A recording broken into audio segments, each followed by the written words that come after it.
Halo anak-anak kelas 7 SMP Sinkarolus. Bagaimana kabarnya? Semoga kalian masih sehat ya. Dimana tetap jaga protokol kesehatan. Nah, hari ini kita akan belajar biologi lagi. Tetap semangat ya. Siapkan buku cetaknya, buku tulisnya ya. Tentang materi hari ini, yaitu tentang pengklasifikasian makhluk hidup, di mana sebelumnya kita telah mempelajari kunci dikotom dan kunci determinasi.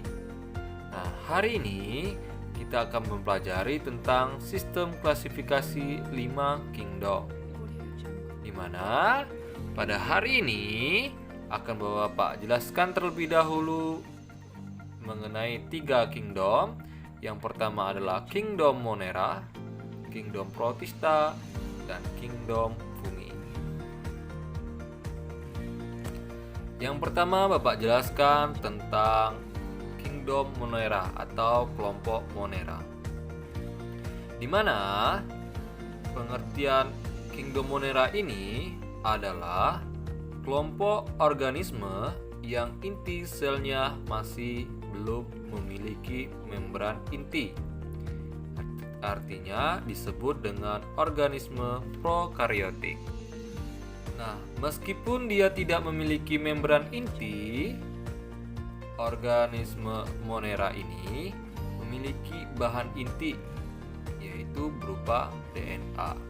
Jadi DNA atau berupa asam inti yang disebut dengan deoksiribonukleat acid atau asam deoksiribonukleat, di mana ciri-ciri kelompok Monera itu ya udah pasti dia bersel satu ya, terus dia tidak memiliki selaput inti atau disebut dengan prokariot atau organisme tanpa inti sejati.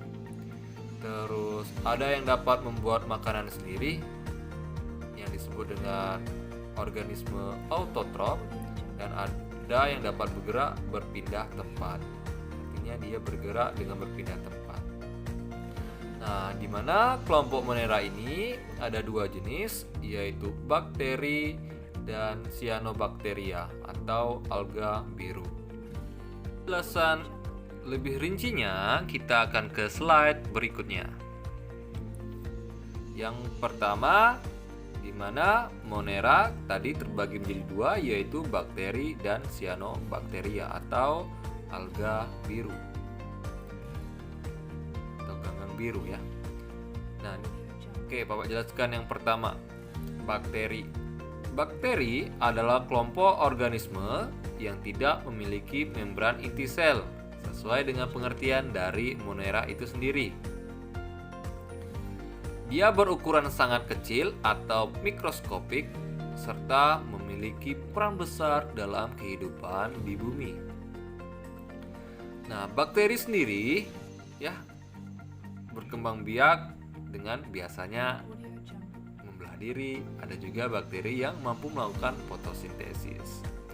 Nah, ciri-ciri bakteri sendiri itu ada 5. Yang pertama bahwa ada 4 bentuk bakteri. Ada yang lonjong atau bulat yang disebut dengan kokus, ada yang berupa batang yang disebut dengan bacillus, ada juga yang lengkung, koma, dan ada yang spiral atau spiralium. Nah, bisa bergerak menggunakan alat berupa flagella.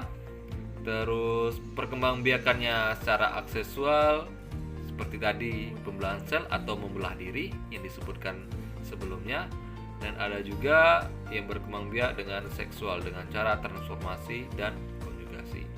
Namun ada juga bakteri yang mampu melakukan fotosintesis. Contohnya apa? Bakteri hijau. Nah, ada bakteri ini ada yang hidup di dalam tubuh makhluk hidup, di udara, air, dan tanah. Nah, di mana bakteri ini dapat menguntungkan dan merugikan manusia.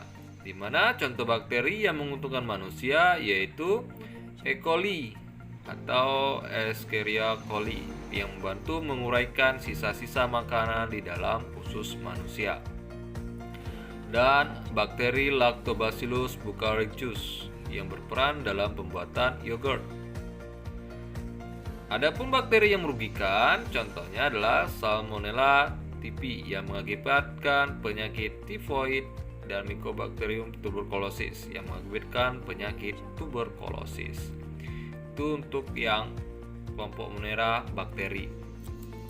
Sedangkan kelompok Cyanobacteria atau disebut dengan alga biru, ganggang biru, di mana alga biru adalah salah satu ganggang yang tergolong dalam kingdom Monera. Divisinya apa? Cyanophyta. Nah, seperti ciri khas Monera bahwa ganggang ini bersel tunggal dan masih sangat sederhana struktur tubuhnya, di mana intinya masih prokaryotik. Nah, ciri-cirinya apa? Memiliki klorofil sehingga dapat berfotosintesis. Terus beberapa ganggang hijau biru berkoloni dengan bentuk untalan, dapat berkembang biak dengan cara pembelahan sel, fragmentasi maupun dengan pembentukan spora khusus. Terus dapat ditemukan di laut, kolam, selokan, bahkan di sumber air panas. Contohnya ganggang hijau biru, ya. Terus ada nostoc dan lain sebagainya. Di mana alga biru itu bersifat autotrof. Jadi bakteri ini bersifat autotrof. Apa autotrof? Yaitu mampu membuat makanannya sendiri. Melalui proses apa? Melalui proses fotosintesis. Nah, kegunaannya apa kegunaannya? Kalau bakteri tadi ada yang merugikan, ada yang menguntungkan. Kalau Cyanobacteria atau alga biru ini juga ada. Contohnya apa? Spirulina, ya. Itu terkenal itu sebagai bahan makanan yang mengandung protein. Seperti itu. Oke, kita lanjut ke bagian kelompok Protista atau kingdom Protista, di mana pengertiannya bahwa Protista ini merupakan organisme eukariotik pertama atau paling sederhana. Di mana Protista itu merupakan organisme eukariotik sehingga memiliki membran inti sel. Jadi bedanya sama Monera adalah kalau Monera prokaryotik, kalau Protista eukaryotik. Kalau Monera tidak memiliki membran inti sel, kalau Protista memiliki membran inti sel. Ciri-ciri Protista apa? Nah, ciri-ciri Protista yaitu bersel tunggal, mempunyai selaput inti sel, ya, bersifat heterotrof, artinya dia tidak bisa membuat makanan sendiri, tapi ada juga yang bersifat autotrof, ya. Terus berkembang biak dengan kawin atau konjugasi dan tak kawin, membelah diri. Terus hidup soliter atau berkoloni. Nah, di mana Protista ini memiliki pembagian di mana ada 3, yaitu Protista yang mirip hewan, protozoa, contohnya Paramecium, ya. Terus Protista mirip tumbuhan, contohnya alga, Chlorophyta, dan Protista mirip jamur, contohnya adalah jamur lendir atau Mycomycota, disebut dengan Oomycota. Nah, di mana protozoa, Protista yang mirip hewan ini itu berkembang biak biasanya dengan membelah diri, contohnya adalah amoeba, Paramecium.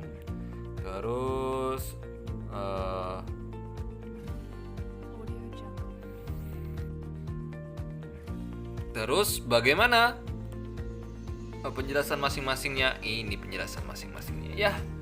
Protista mirip tumbuhan, ciri-cirinya apa? Memiliki dinding sel yang pasti dan klorofil karena mirip tumbuhan, ya.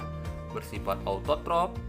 Terus bagian tubuh dapat dibedakan bersel satu atau bersel banyak, dan reduksinya secara seksual dan aseksual. Contohnya apa? Aegulena, Corella, dan lain sebagainya ya, bisa dibaca sendiri. Terus protista mirip hewan apa? Nah, protozoa, contohnya apa tadi? Amoeba, Plasmodium ya, dengan cara membelah diri mereka berkembang biak. Terus ciri-cirinya apa? Memiliki alat gerak sehingga mampu bergerak. Contohnya protozoa menggunakan Pseudopia, silia, dan flagella serta hidup di air, tanah, dan parasit. Terus protista mirip jamur, Oomycota. Ya, contohnya apa? Oomycota, jamur lendir tadi, Mycomycota. Ciri-cirinya apa? Tubuh tersusun atas hifa, tidak dapat melakukan fotosintesis. Ya, kenapa? Karena dia tidak ada klorofil. Beberapa anggotanya memiliki fase vegetatif, mampu bergerak seperti amoeba dan bereproduksi menghasilkan spora. Oke, kita lanjut ke bagian C, yaitu kelompok fungi. Ya, bagian C yaitu kelompok fungi, di mana fungi atau jamur itu merupakan kelompok makhluk hidup yang memperoleh makanan dengan cara menguraikan bahan organik makhluk hidup yang sudah mati. Di mana ciri-ciri dari jamur atau fungi ini, ya bahasa kerennya fungi, yaitu yang pertama tidak berklorofil, artinya dia tidak mampu membuat makanan sendiri. Berspora, tidak mempunyai akar, batang, dan daun sejati, ya. Dia tidak mempunyai akar, batang, dan daun sejati. Hidupnya di tempat lembab, bersifat saprofit, artinya dia merupakan organisme yang hidup dan makan dari bahan organik yang sudah mati atau sudah busuk, misalnya di batang yang sudah mati, di sampah, ya. Dan bersifat parasit, artinya dia merupakan organisme yang cara hidupnya itu mengisap makanan dari organisme lain yang ditempelinya. Dimana kelompok fungi ini yang akan dijelaskan oleh Bapak itu terdiri dari Ascomycota, Basidiomycota, Zygomycota, dan Deuteriomycota. Bagaimana penjelasannya? Kita ke slide selanjutnya. Yang pertama, Zygomycota. Itu bisa dilihat Zygomycota. Contohnya apa? Rhizopus stolonifer atau jamur tempe. Dimana cirinya mempunyai rizoid yang melekat pada substratnya dan menghasilkan zigospora. Yang kedua adalah Ascomycota. Ya. Cirinya apa? Cirinya mempunyai hifa bersekat dan berinti banyak. Terus struktur tubuhnya ada yang uniseluler dan multiseluler. Terus menghasilkan ascospora. Contohnya apa? Contohnya Neurospora crassa. Apa sih Pak Neurospora crassa ini? Neurospora crassa itu adalah jamur kapang pada roti, atau disebut dengan jamur roti. Ya. Jadi nama latinnya itu Neurospora crassa. Terus Basidiomycota. Basidiomycota contohnya apa? Volvariella volvaceae. Ya. Volvariella volvaceae. Apa ini Pak?